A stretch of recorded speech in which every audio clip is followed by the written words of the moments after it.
Ohayo minasai konnichiwa. Bonjour tout le monde, accrochez vos ceintures. Ici, nous sommes sur la planète Manga.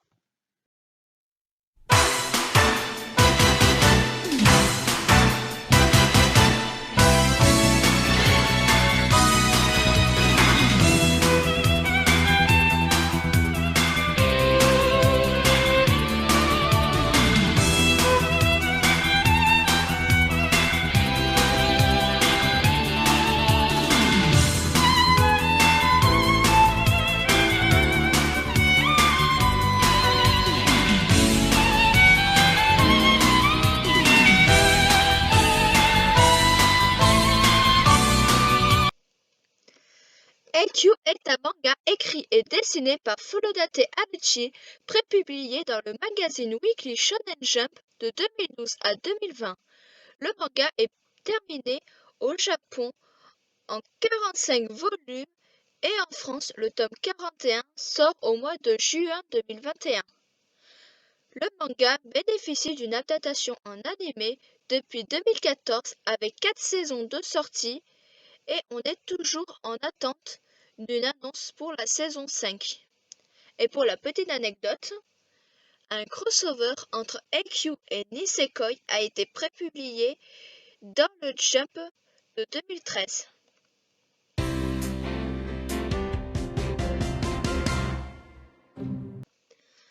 Shoyo Hinata, jeune élève au collège Yokigaoka, trouve un intérêt soudain au volleyball après avoir vu un match de tournoi national interlycée à la télévision.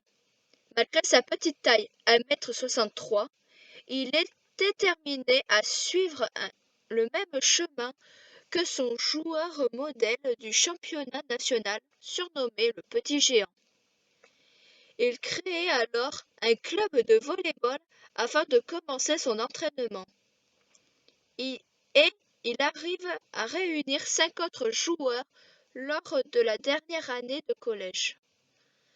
Son équipe participe alors à un tournoi mais se fait éliminer dès le premier tour par l'équipe de Tobio Kageyama du collège Kitagawa Daichi.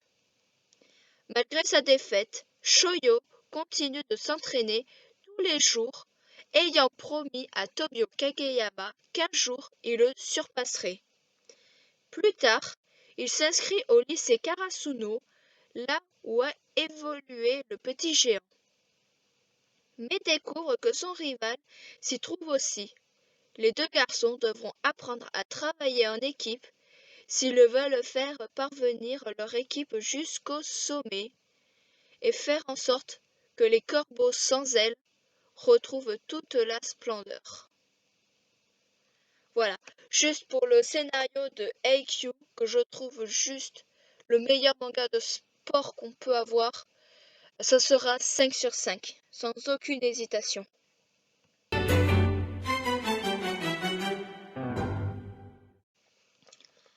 Alors pour les personnages, je vais juste citer les deux principaux, car sinon ça va être extrêmement long, car AQ a énormément de personnages secondaires qui sont tous extrêmement importants pour l'histoire. Mais voilà, on va juste se concentrer sur les deux premiers. Alors en premier, nous avons Hinata Shoyo. C'est un étudiant en seconde au lycée Karasuno. Il est bloqueur central et porte le numéro 10 et a pour idole l'ancien champion de Karasuno, le Petit Géant. Il est de nature enjouée et c'est une pile électrique qui est capable de jouer plusieurs matchs d'affilée et de s'entraîner sans relâche. Malgré sa petite taille, 1,64 m, et son manque de véritable entraînement lors de ses années de collège, il est un joueur parfaitement adapté au volley qui comble ses lacunes avec d'excellentes capacités, comme pouvoir sauter à des hauteurs impressionnantes et pouvoir sauter plus haut que les personnes qui sont extrêmement grandes. Et pour le deuxième personnage principal, nous avons Tobio Kageyama. C'est un joueur très compétent portant le titre de prodige pour ses passes parfaites. On le surnomme aussi le roi sans couronne.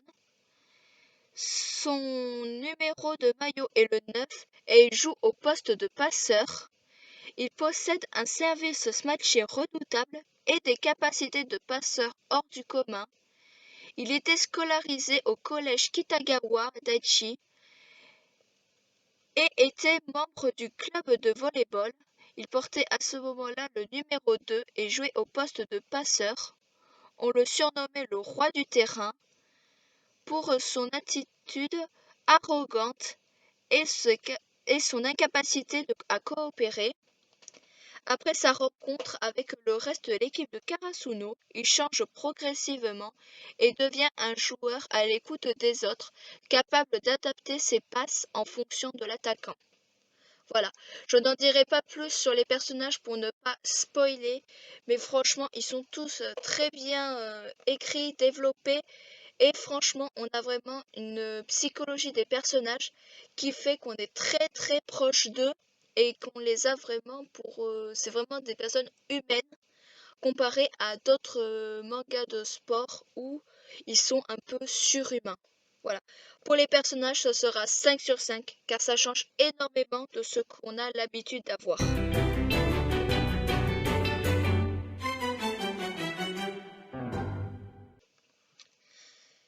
L'animation de Haikyuu est juste insane. Malgré le changement de studio pour la saison 4, on n'est pas déstabilisé et ça se remarque à peine.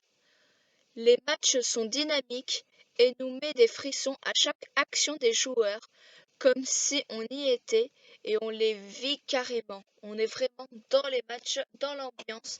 Et juste pour ça, c'est 5 sur 5, car c'est juste impressionnant de voir comment on peut être à fond dans un match animé comme si on était vraiment face à des vrais joueurs dans un vrai terrain. Et ça, c'est juste super bien réalisé.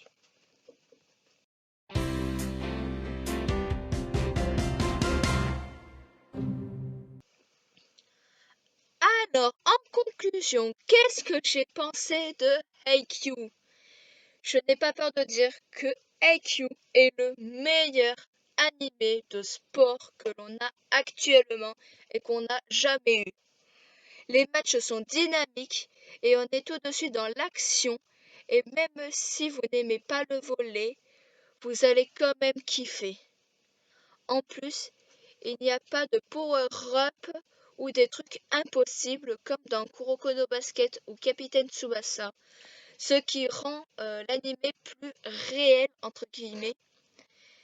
Ici, tous les matchs sont réalistes et on sent que les joueurs sont plus humains. On ressent facilement leur émotion et leur passion pour le volley et ça fait extrêmement plaisir. Pour le retour personnel, ce sera 5 sur 5. Franchement, j'adore Haikyuu du fond du cœur. Je veux vraiment une saison 5 qui soit annoncée au plus vite. Sinon, je sens que je vais craquer. J'ai vraiment foncé sur le manga.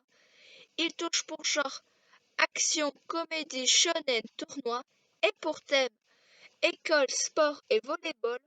Pour la note finale, ce sera 20 sur 20. Il le mérite énormément.